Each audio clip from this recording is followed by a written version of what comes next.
क्योंकि मेरा भी जो बयानिया है जनाब ताहिर अशरफी साहब, वो भी बहुत भारी है। अगर उस बयानिए पे मैं आ गया और वो बातें मैंने करनी शुरू कर दी, तो ये जो आज बता रहे हैं कि रात को 2:30 बजे मुझे ISI के चीफ का फोन आया और मुझे कहा कि तुम इस्तीफा दे दो, मैं समझता हूं कि इससे डरपोक और इससे कमजोर वजीर आजम इस मुल्क को मिल ही नहीं सकता। ये बात है करने की। आप मुझे बताएं कि कभी अदारों ने भी टेलीफोन करके कहा कि जनाब वजीर आजम साहब आप शायद सो रहे होंगे, मुझे अपना इस्तीफा दे दें? इस कदर झूठ बोलते हैं। फिर मैंने एक अपने भाई की बात सुनी है, अभी ताहिर अशरफी साहब ने भी कहा, कहने लगा हमें चीफ ऑफ आर्मी स्टाफ ने बुलाया, 3 घंटे हमारी मुलाकात हुई। अब अंदर की बात तो मैं नहीं बताना चाहता, क्योंकि फौज का तर्जुमान हर बात के तो जवाब दे नहीं सकता। अगर वो इस बात में उलझ गए तो बाकी सरहदों की हिफाजत कौन करेगा? लाइन ऑफ कंट्रोल को कौन संभालेगा? अफगानिस्तान की बाढ़ को कौन संभालेगा? दहशतगर्दी के खिलाफ जो जंग है, जिसमें आज भी हमारे मासूम अफवाज पाकिस्तान के वो जज्बाती कप्तान और लेफ्टिनेंट और सिपाही, जिनकी लाशें आज भी शहीद होकर आ रही हैं, और उनके वालिदैन की कुर्बानी देखें कि जिनकी माएँ ये कहती हैं कि एक और बच्चा हो तो उसको ही मैं सरहद पे भेजूं। तो जनाब हजरत मेरे भाई भी हैं, दोस्त भी हैं, कहने लगे कि हमें चीफ ऑफ आर्मी स्टाफ ने बुलाया और चीफ ऑफ आर्मी स्टाफ ने कहा कि जो कुछ मैं नवाज शरीफ के खिलाफ कर रहा हूं तुम इसके बीच में नहीं आना। मैं जनाब गफूर हैदरी साहब को यह कहना चाहता हूं कि तुम अल्लाह को हाजिर नाजिर जानकर हलफ दे के ये बात कह दो, मैं सियासत छोड़कर चला जाऊंगा इसमें। आप कमाल की बात कर रहे हैं, जो मुंह में आता है बोल देते हैं। आपका क्या ख्याल है कि यहां कोई फौज का तर्जुमान खड़ा होकर, मैंने तो पहले कहा था DGISPR साहब को कि जनाब आपको इनका जवाब नहीं देना चाहिए। ये जो लाइन लगा के गेट नंबर 4 के बाहर खड़े होते हैं, और आज मैं वो टेलीफोन की लॉग बुक उठा के ले आऊं कि कितनी कॉलें ये करते हैं मुलाकात के लिए, तो आप हैरान रह जाएंगे। और कितनी मुलाकातें की चीफ ऑफ आर्मी स्टाफ से या DGISI से तो मिलना बहुत दूर की बात है। मैंने उनके करीबी रिश्तेदार के घर 6 मरतबा शहबाज शरीफ को अपनी आंखों से बैठे हुए देखा, और कसम उठा के कहता हूं मैं कि वो लोग मुस्लिम लीग नून की क्यादत जो कल लाहौर के अंदर एक जलसे से खिताब कर रहे थे, वो 2-2 दिन उनके घर के बाहर बैठे रहते थे, ओवर टाइम नहीं देते थे उनको। वो तो बहुत बड़ी बात है। मैंने इनको देखा स्टेशन कमांडर लाहौर 1999 के कू के बाद, वो ब्रिगेडियर साहब के दफ्तर में वो लोग बैठे होते थे जो आज पाकिस्तान के बहुत बड़े जमहूरियत का आलम उठाकर खड़े हुए हैं कि जमहूरियत के लिए हम कुर्बानियां दे दें। यार तुम मतलब कोई थोड़ा बहुत, और फिर ये बयान देना कि हम तुम्हारा वो असर करेंगे जो अमेरिका की फौज का अफगानिस्तान में हुआ। तुम्हारी ये जुर्रत है कि तुम अफवाज पाकिस्तान के आगे बंद बांधने की कोशिश करो? क्या 22 करोड़ अवाम मर गए इस मुल्क के? तो ये मैं आप लोगों को बताना चाह रहा हूं कि इस वक्त 5th जनरेशन वॉरफेयर जो हो रही है, मेरे अजीज दोस्तों बुजुर्गों, ये गौर करने की बात है। पहले इन्होंने उन मुजाहिदीन को, तालिबान को बदनाम करने की कोशिश की, यहां पर पाकिस्तान के अंदर दहशतगर्दी शुरू करवा दी। यहां तक कि खुद मौलाना फजल रहमान साहब मेरे साथ वाली कुर्सी में बैठते थे पार्लियामेंट के अंदर, खड़े होकर उन्होंने तकरीर की कि ये मरगला की पहाड़ियों तक दहशतगर्द पहुंच गए हैं, किसी वक्त भी उतर जाएंगे, आप लोग क्या कर रहे हैं, हमारी फौज क्या कर रही है? और जब फौज मुतहर्रिक हुई और आपने देखा कि दहशतगर्दी के खिलाफ जब जंग शुरू हुई, 80,000 लोग शहीद हुए। 48 में, 65 में, 71 की जंग में इतने लोग जो है वो शहीद नहीं हुए हमारे फौज पाकिस्तान के, और पाकिस्तान के शहरी 80,000 से ज्यादा शहीद हुए। जनरल से लेकर, सर्जन जनरल से लेकर, लेफ्टिनेंट जनरल से लेकर और ब्रिगेडियर तक और मेजर तक कितने शहीद हुए जितने 65 की जंग में नहीं हुए, 71 की जंग में नहीं हुए।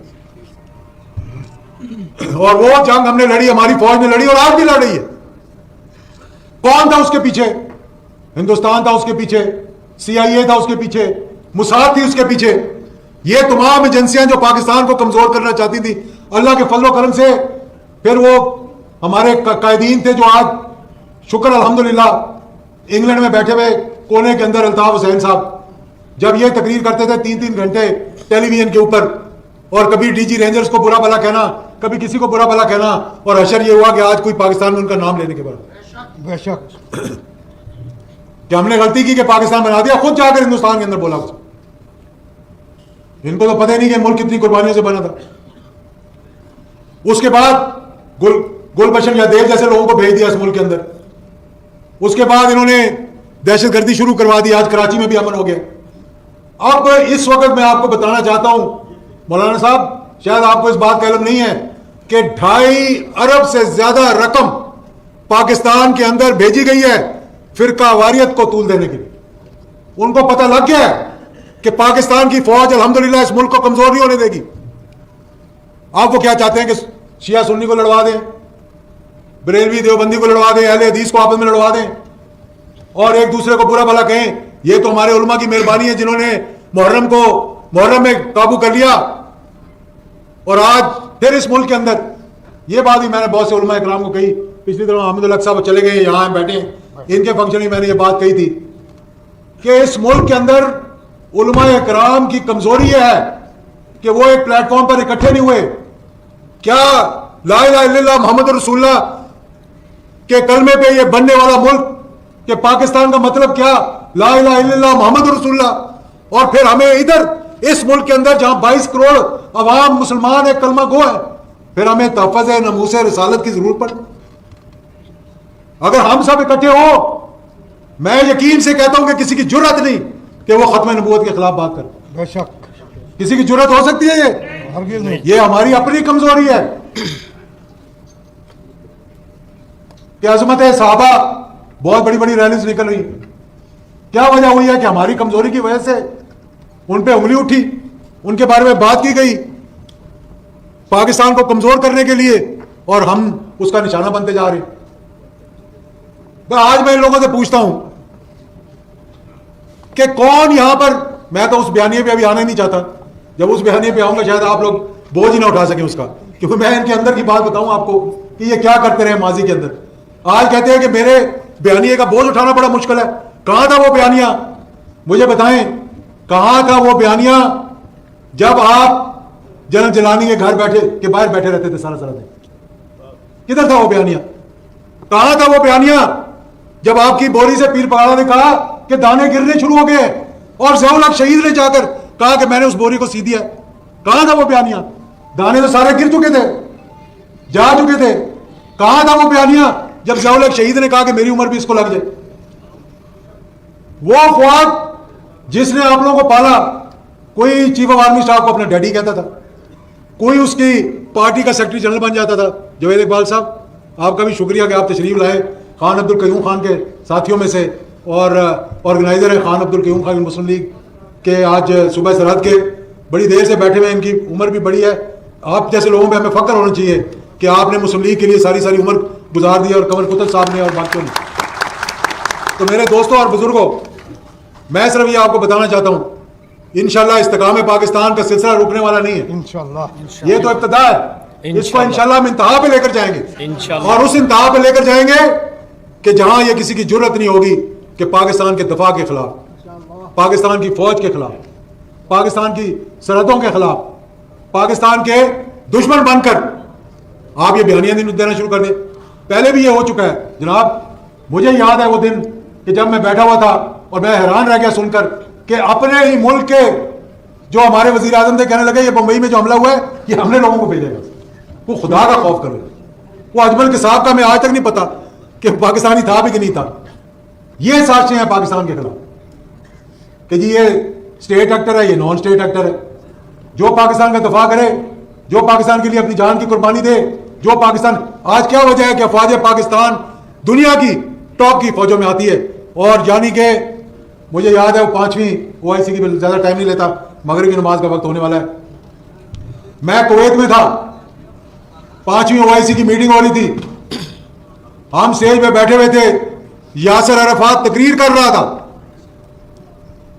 और यासिर अरफात ने कहा कि काश हमारे पड़ोस में भी एक पाकिस्तान होता, और उस पाकिस्तान में एक ज़ियाउल हक होता, तो आज हम भी आजाद होते। आप लोगों को पता ही नहीं है कि अल्लाह का कितना बड़ा करम और मौजा। मैं ये बात बार बार कहता हूं कि उन अफगान मुजाहिदीन को सलाम पेश किया करो जो आपकी सलामती के लिए जिन्होंने 15 लाख जानों की कुर्बानी दी, वरना आज उन्होंने तो लड़ मार लिया, अपने मुल्क का झंडा आज भी ऊंचा रखा, बरतानिया को भगाया, रूस को भगाया, अब अमेरिका को भगा रहे हैं। और भाई यहां से तो हम लोगों ने उनके कदमों में बैठ जाना था। कौन है यहां कुर्बानी देने वाले, मुझे बताया ना जरा। बातें करने वाले बहुत हैं, तकरीरें करने वाले बहुत हैं, उनको सलाम पेश करो। अगर वो जहाज अफगानिस्तान ना होता, आज पाकिस्तान का न्यूक्लियर प्रोग्राम भी ना होता। ये जो कहते हैं कि मैंने रातों रात अंदर बैठ के बम बना दिया, नहीं कौन सा नाम भी नहीं आता था, कभी टामा, कभी टोमा, कभी टीमी, और फिर साथ वाले से पूछ रहे हैं कि भाई क्या नाम था उस मिसाइल का जो आगे गिरा था, जिस मिसाइल को देखकर मैंने नया मिसाइल बना दिया। खुदा का वास्ता पाकिस्तान को बदनाम ना करवाएं। आपको इस मुल्क ने बहुत कुछ दिया, आइंदा भी देगा। अल्लाह से तौबा करें, अल्लाह से माफी मांगे। तो इसलिए मैं ये आपको कहना चाहता हूं, जो मुहिब्बे वतन लोग हैं इनकी बातों में ना आए। आप लोग देखें कि ये मुल्क हमने बड़ी मुश्किल से हासिल किया और इंशाल्लाह ये वाकई में सरदार कयूम साहब ने बुनियाद रखी थी। मैंने सरदार अतीक साहब को अगले दिन मैंने मैसेज किया कि तहरीक इस्तिकाम पाकिस्तान उन्होंने बनाई थी, हमने इस्तिकाम पाकिस्तान का जलसा किया। इसको इंशाल्लाह इन लोगों की मुशावरत के साथ इंशाल्लाह तहरीक इस्तिकाम पाकिस्तान में हम कन्वर्ट करेंगे। पूरे मुल्क के अंदर जाएंगे, हर शहर के अंदर जलसा करेंगे और इंशाल्लाह मुहिब्बे वतन लोगों को इकट्ठा करेंगे, पाक साफ लोगों को इकट्ठा करेंगे। इस पाकिस्तान को इंशाल्लाह एक रोशन पाकिस्तान बनाएंगे। रोशन पाकिस्तान का मतलब वो है कि जहां से दीन की रोशनी निकले और सारी दुनिया को पे फैले जाएंगे। बहुत बहुत शुक्रिया आप सबका।